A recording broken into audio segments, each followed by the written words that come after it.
gegono bang sumirat kilat kumeclep lir nyigar jagat gumuruh gumleger swara bledhek ngegirisi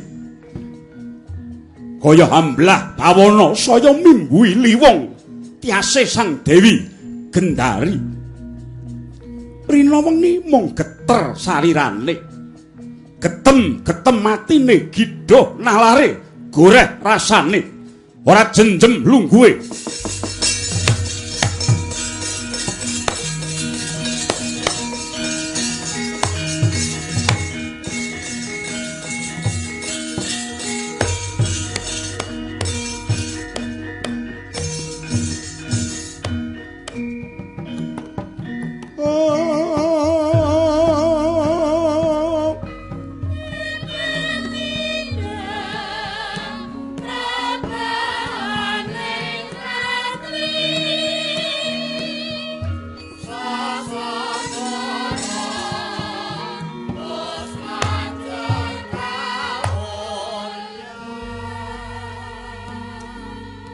layangan ana ing alam lelamunan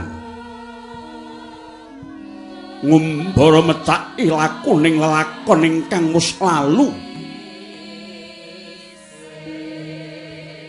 linali lali bangkit ngalila ginagas amung tansah katon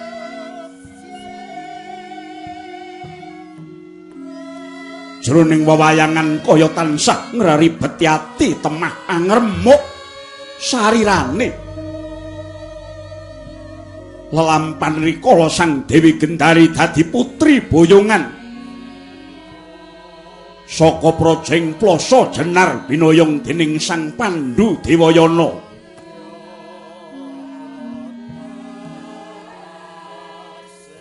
pedhesing lelakon tansah kababar ana ing pengangen-angen oh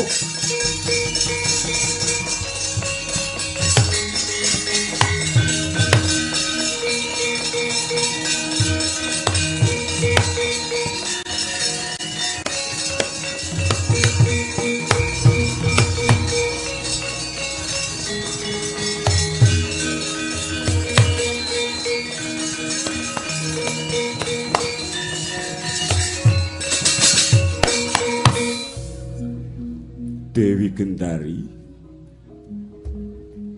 areh ning Kakang Mas Destarata durung kagungan garwa mula aja gelo rasamu titi mangsa iki sira bakal tak aturake marang ngersane Kakang Mas Destarata supaya sira leladi nganti sak puputing yuswamu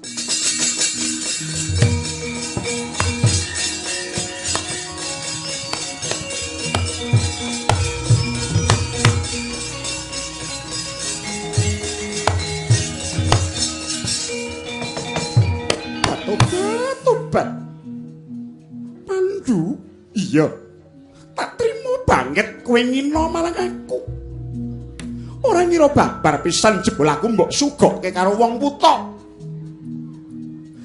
tak ipat-ipat disekseni jagat sak isine ngrina lan mengi segara gunung padha nggugu ucape Gendari besok tedak turunku aja nganti bisa rukun karo turunmu Pandhu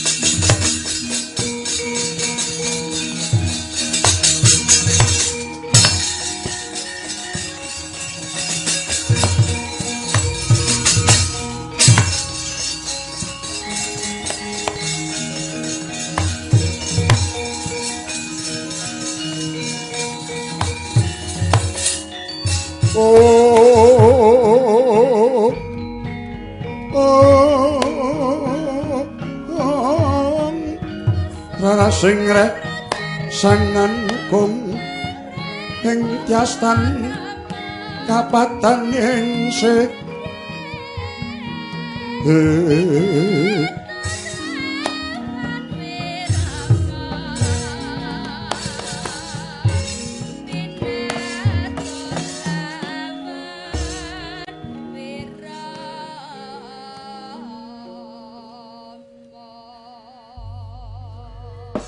Siang pantara ratri amung cipta pukulun om tanolyan kaeksi mila katur ing kang cundha maning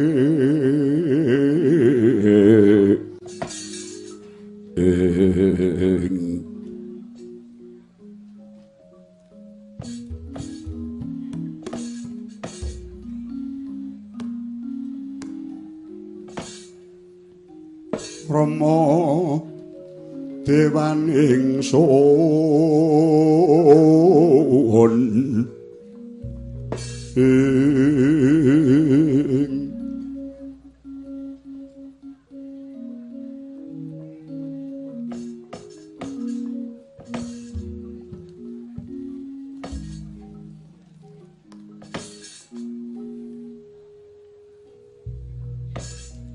Kakang Mbok jimat pangayuman kula, Kakang Mbok. Kula nuwun sewu.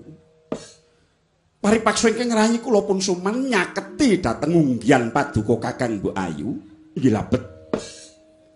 Mboten mentala raos sing manah kula dene saben dalu, namung tansah anyepati jengandika Kakang Mbok mapan wonten ing Taman Candrakirana. Nadyan to paduka sekawit ugi sampun paring dawuh bilih sejatosipun pemarming raos paduka Kakang Mbok inggih namung menawi lenggah wonten ing ngriki wanci dalu Kakang Mbok namung Mbok inggih sedaya dipun penggalih ngemutana bilih paduka Kakang Mbok Ayu ngantos titi mangsa mangke ngandhut pasyaning dewa paduka nedheng wewek waja liripun Anggarbini Kakang Mbok.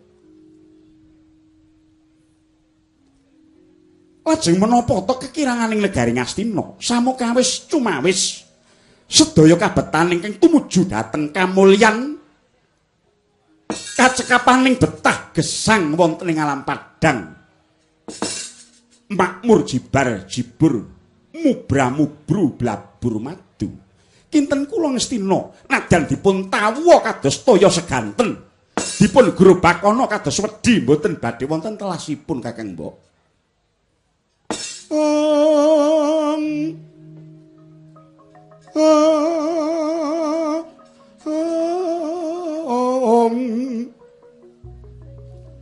Punapa ta mira ingsun prihatin wes pogo mijil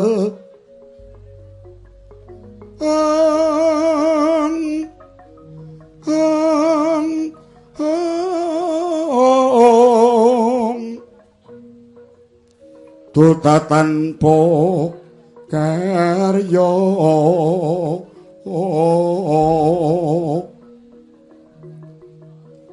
sangkang rinemekan Gusti gelong rinusak sekarnya sumawur gambir meladi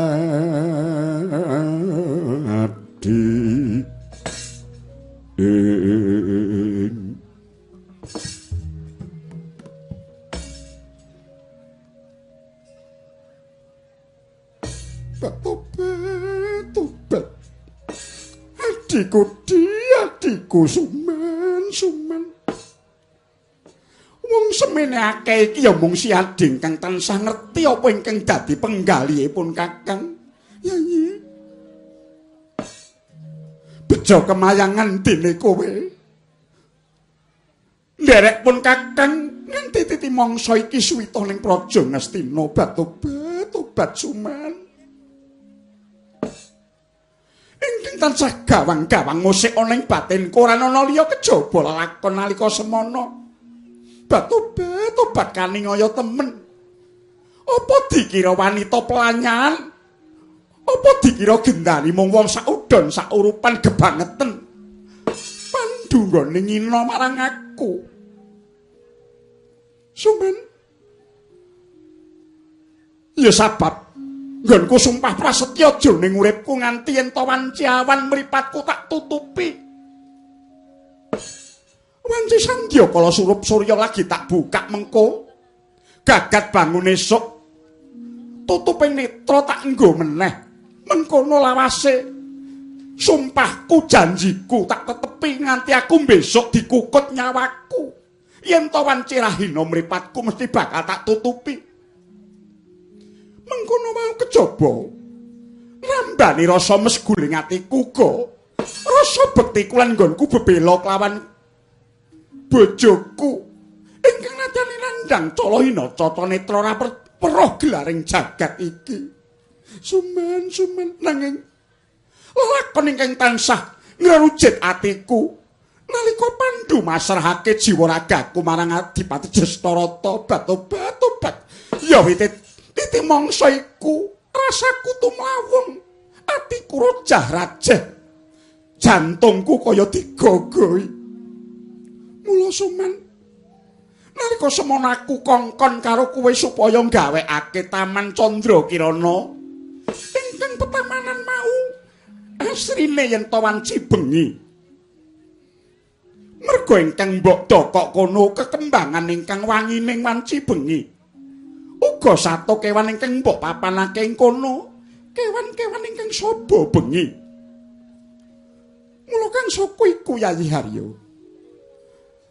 Aku ora bakal lunga saka taman lamun to wanci tengah wengi nganti meh gagat bangun rahina. Ora liya ya mung nggonku kepengin meminta marang panguwasaning dewaku kang tak esti. Muga-muga besok turunku gemrayah bisa luwih unggul lan bisa ngilangi lan nyures turune Pandhu Dewanata Suman. Kuncang kanjeng langit gelap katon lir gencang alis pisang mawe gandrung sabarang kadulu wukir moyak mayik ong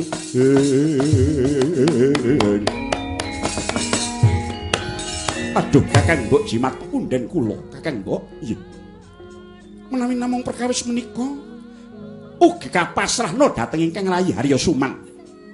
Kula ingkang badhe tancut taliwonda budidaya.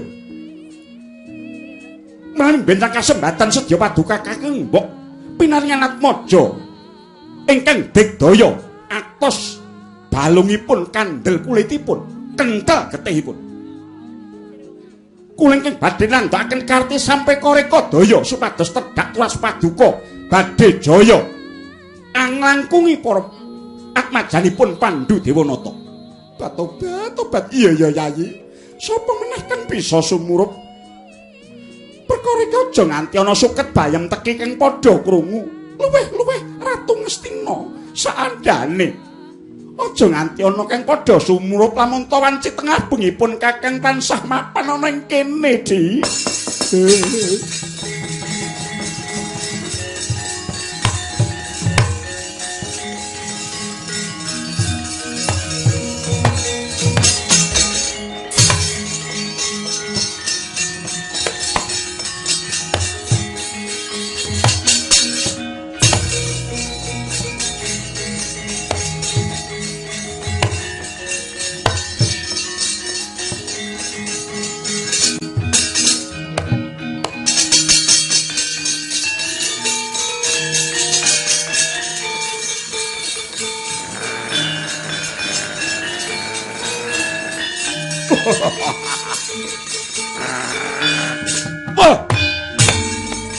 Kapan nyata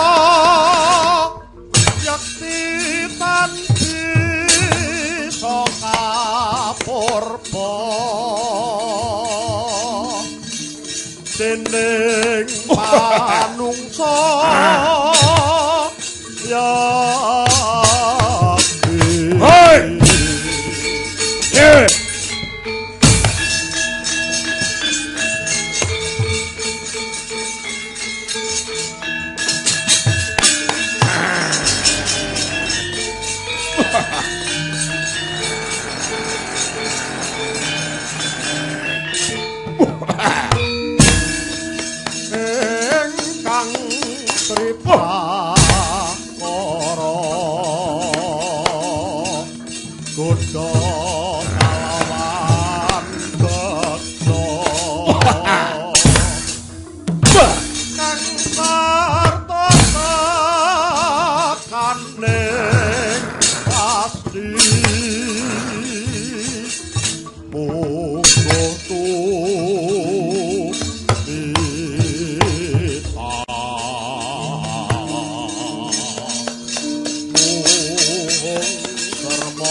Pandhawa Tata Gati Wisaya Indriyaksa Sara Maruta Pawana Bana Margana ladal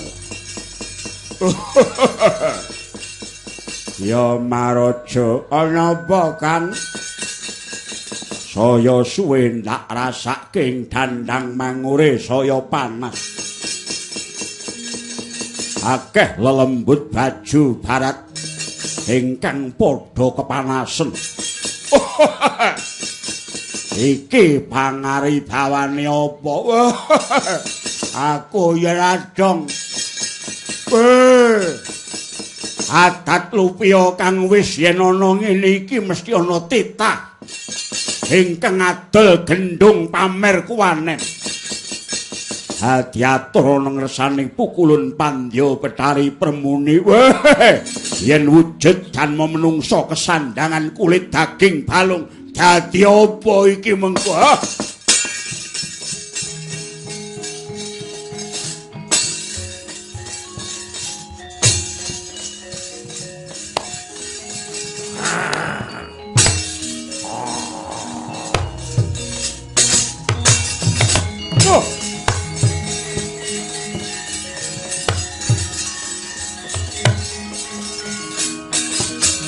Dewa nyugata marang sureng prangudahan yarum-arum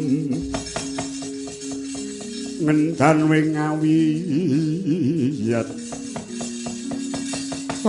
nyelaheng sawage selikur dina Jaramaya kula wonten pangandika ing adhawuh pukulun lan kowe ya Maraja kula wonten pangendika ing adhawuh pukulun aku ngerti solaing setan berkasaan kaya gabah dinteri ana kang mubeng kaya gangsingan jebul iki kabeh gara-gara ingkang tuwa saka ing Taman Candra Kirana mula kang iku aja katalompen derekno jengkal ulun kepengin mrepeki malang titah kang mbangun tapa yoga brata iki nggih.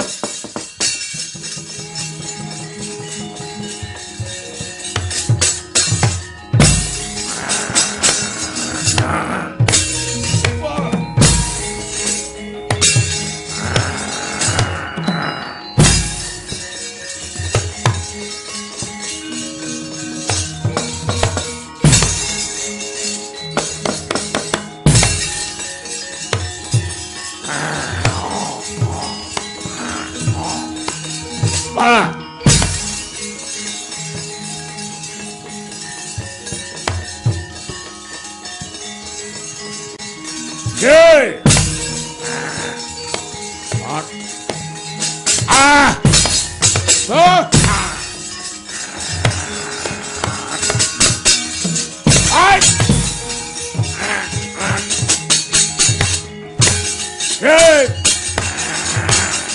Ayo mangkat.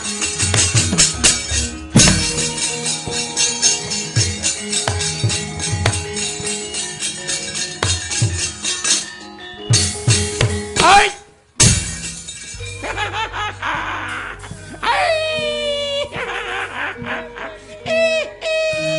Ayo jauh mangkat ya. Ayo jauh mangkat. Lele pangan aku iwak mentah.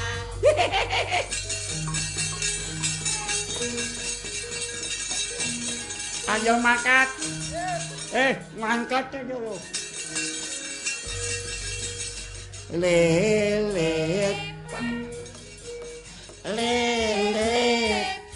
pangan aku iwak mentah. Lele lalapane brambang uyah oleh mangan neng mburi omah. Lepah le mangan karo mlumah.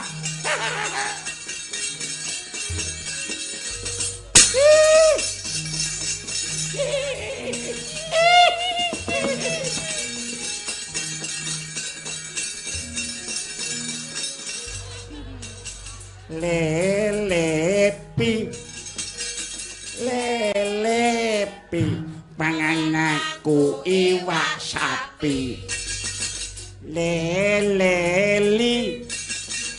Leleli pangan aku iwak pelok. Dek ora gathuk.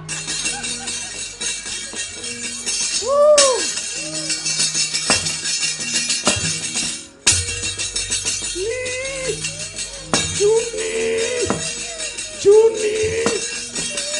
Walah abote wetengku. Aduh yo. Sedina ming mangan wae dadi wetenge ngantek miyi-miyi yo. Wah. Ngantek karo Agus Wonogiwi. Weh, lah dalane ngendi, Pak? Aku melu, Pak. Neng ndi? Ning layar. Wis rasa melu. Neng omah ae. Pak. Neng omah karo mbokmu melu, Pak. Ora melu keprok watu ndasmu mocar kowe. Oh, karo Pak iki galak men.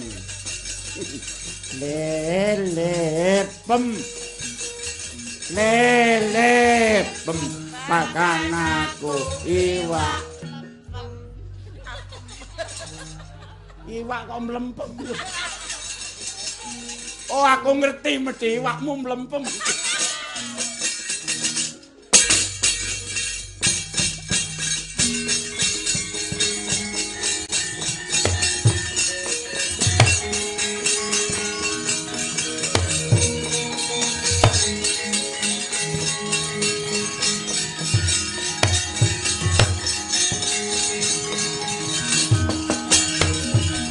Anggung kawuryan tanpa wakah simpal jaring kampus kita arum-arum nadang dawan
Pandhita Karyawangsit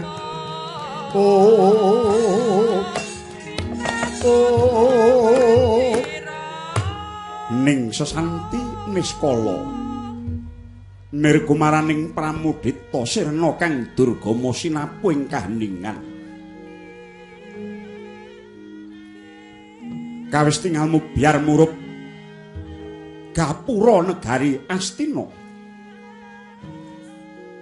jajar bebanjengan gendera rontek umbul-umbul kalutak nareteping tritisan negari ageng dasar agung praja ingkang ayem saknyatane ayem ing panguwasing Sang Nata kuncara ing jagat nenggih Nalendra Muda Prabu Pandhu Dewayana dasar sekti mandraguna pilih tanding boboting pupuk mila tatan mokal tanggung sinudidan kawula dasih miwah sinengkuyung puja brataning para wiku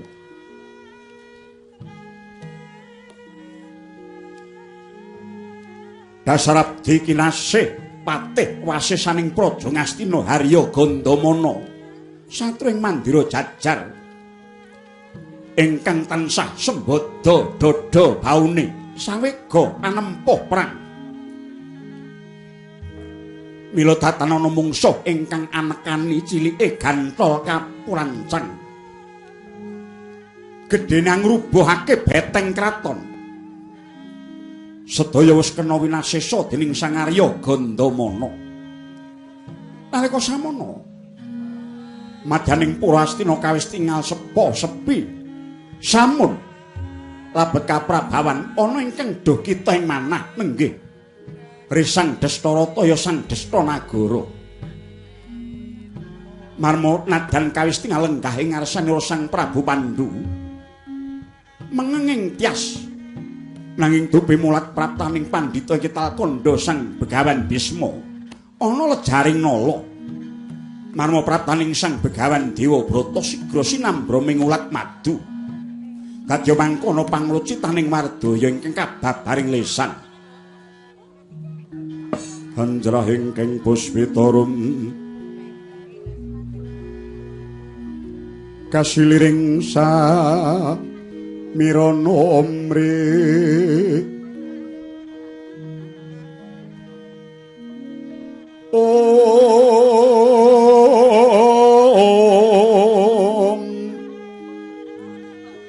sekar kadung ku ngas gandanyo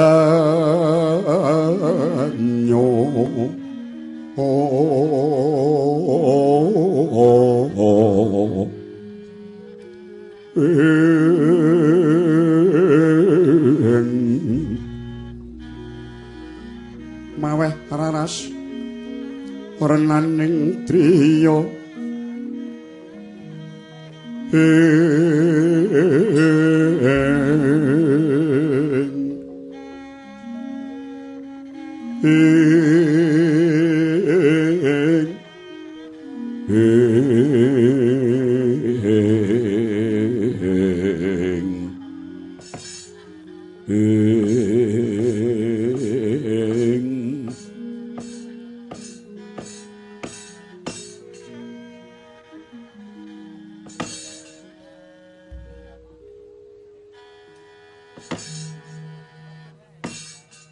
dat katedha purbaning Hyang Maha Wikan dene sampun kepareng ambabar karahayon tumrap negari Astinapura. Aduh Kanjeng Rama Penemban Talkanda, kula ngaturaken agenging panuwun ingkang tanpa pamidine paduka Kanjeng Rama sampun kepareng enggah wonten Pura Astina. Anak Prabu, tumrap Begawan Bisma aku mapaning Ngastina iki kaya dene kebo kang mulih marang kandange. Sayektine Ngastina iki duk rumuhun dudu darbeke sapa-sapa nanging kagungane wong tuaku. Sawarga sinuwun Prabu Sentanu Dewa ingkang wis murut ing Kasidan Jati. Pandhu mung wanti-wanti piwelingku reh ning aku iki wadat lan ngerakit Brahmacari ora tepung wong wadon selawasi urip tegese aku ora omah-omah lan uga pun Rama ing Talkanda aku ora bakal mengku derajat pangkat kelungguhan sing tak esti mung sajuga yaiku memanising pati sampurnaning loya. Mula kang iku sirnakna rasa pangrasa kang kurang kepenak lamun to Begawan Bisma lungguh ana Pura Ngastina padha wae aku nglungguhi dampar keprabonku dhewe nanging kabeh tak lilakake marang tedhak turas Saptawarga mengkono mau monggonku gandrung marang karahayon lan katentreman.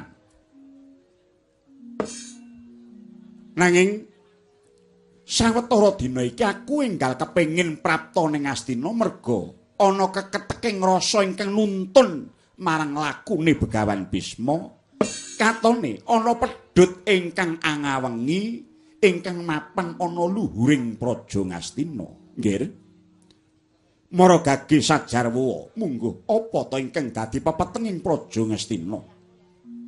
Saka pangrasaku ora bakal ana reruwet ingkang ora bisa diudari Putra Prabu. Aduh Kanjeng Rama Penemban ngaturaken agenging panuwun. Iye. Estunipun malih-malih menapa sampun sawetawis candra Kakang Adipati Destarata kala wau